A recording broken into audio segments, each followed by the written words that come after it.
You are learning wrong, and there's a 90% chance that this is true.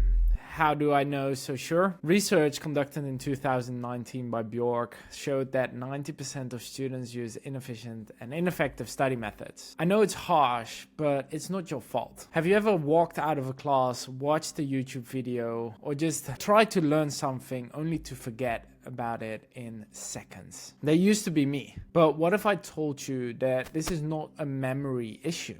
It's how you learn and how you study. But what if I told you that this problem isn't your memory, it's more about your method? My name is Tom Vosselaar, also known as the Study Coach, and I help students and working professionals with science-backed learning, time management, mindfulness, and mindset strategies to improve their academic performance while maintaining their mental and physical health. Let's dive into today's topic: 3 steps to optimize your memory and your learning system. When I was in high school, I had this history teacher. He was really fun, he was really helpful, and I actually enjoyed going to his classes, to join the history classes actually for the first time. I even took notes and the material made sense. But when I went into the exam, my brain just blanked, and I got out with an average low D, low C max. And I saw the same thing happening to my friends, right? Like, we enjoyed the classes together, we listened, we took notes, we did the homework exercises, but all of us scored relatively low on those exams. So we figured out,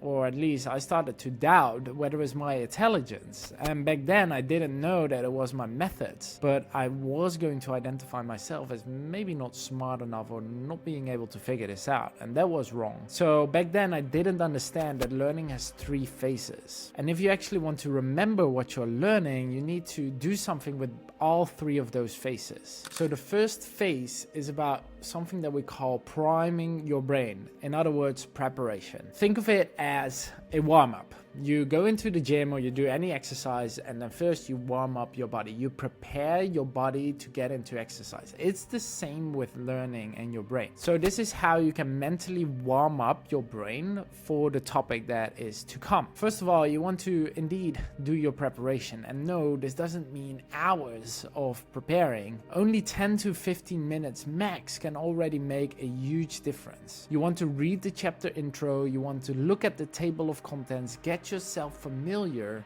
with the topics that are going to be discussed. Maybe, if you have time, you already watch a short 5 to 10 minute video explaining the topic. This already creates somewhat of a mental folder in your brain, which during the class you're going to add more information to, and it makes it easier. Step number 2 is that you're going to set your learning goals. You're going to ask yourself, what are 2 or 3 things that I want to get out of this class to make sure that I'm going to understand the material better? This actually activates your brain and filter system, something that we call the reticular activation system. So you start spotting useful information automatically because you've put this filter inside your mind, and now it's going to actively look for the right answers. Let's back it up with some science. A Stanford study found that students who just previewed a lesson and set goals remembered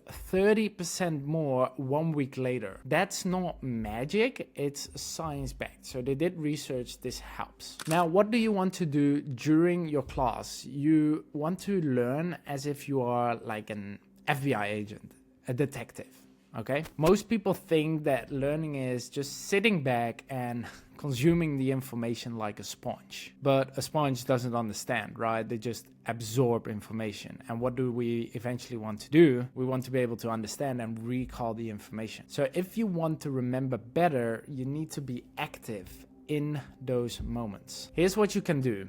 The first thing is that you can chunk what you hear. So every 5 to 10 minutes, you stop and you ask yourself, okay, what was this part about? What are the most important topics that I'm taking away from these last 5 to 10 minutes? And what am I going to write down in my notes? This is something that we call active encoding, and you're packaging info inside your brain such that you can store it better and you're recalling quickly what has been discussed in the previous 5 to 10 minutes. The next thing is that you always want to listen actively, and you can can do that by asking yourself questions inside of your head. So what can you do? You can ask yourself, okay, why is this important? How is this related to something that we covered last week? Or how is this actually related to something that we just discussed 5 or 10 minutes ago? So this turns listening or just absorbing information into a mental game where you're going to try and connect the information to pieces that you already know, storing it in that folder that we talked about in step 1. And lastly, I want you to start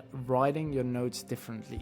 Science found that 90% of the words that you write down in your notes are completely unnecessary. So forget about writing long sentences, start using arrows, mind maps, maybe some drawings, some simple drawings or memes. The notes are for you and not for your teacher or your classmates. So only break down the most important things and use your notes as a reminder of what to study at home. You're not writing down word for word what a teacher is saying, because that way you're shifting your attention and you are less actively engaged in the class. Now, the third step, most likely the most important one, is what are you doing after your classes? So here's the truth. If you don't repeat or review anything that you've learned in class, within 48 hours, your brain will forget about it. This is something that has been researched in the forgetting curve, which shows that within 48 hours, we are likely to forget 60 to 70% of information of what we covered in class or studied. So here's how we can stop that. First of all, we have to rebuild from memory. Within a day, take like 5 to 10 minutes to write down the things that you could remember from that class or maybe even from your preparation. Then without looking at your notes, you write that down, and that way you're actively retrieving the information rather than looking at your notes and then from short term trying to just blurt it out. All right, so you want to do this before looking at your notes. After you did that, you are going to check your notes, your textbook, or any material that you have, and you're going to identify your knowledge gaps. What did you not get correctly?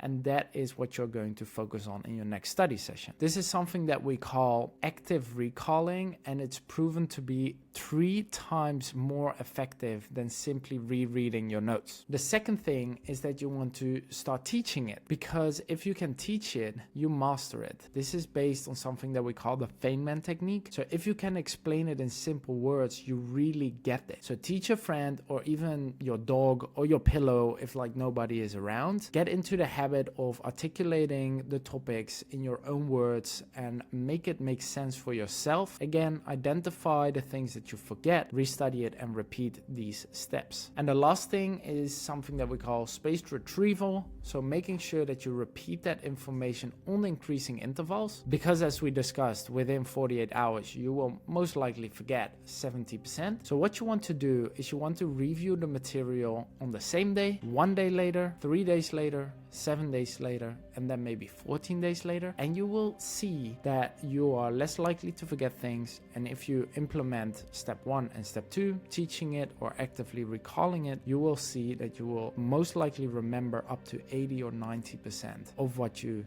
discussed in that class. So you want to think about your memory and your brain as like a muscle that you're training in the gym. So the same as like you don't expect yourself to get a six-pack when you go to the gym right away. You have to go in and you train, and you have to pay attention to your food and you train. So just with learning, it's the same, right? Focus on the spaced repetition and the different learning methods to make sure that you train it in the best possible way. So let's wrap it up and keep it very simple here, okay? So before class, you do a warm-up.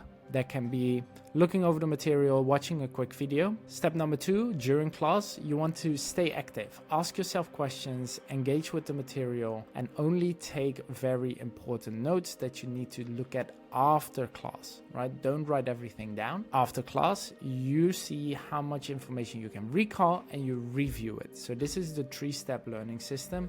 Before class, warm up. During class, actively engage. And after class, recall and review on increasing intervals. So you're not bad at learning.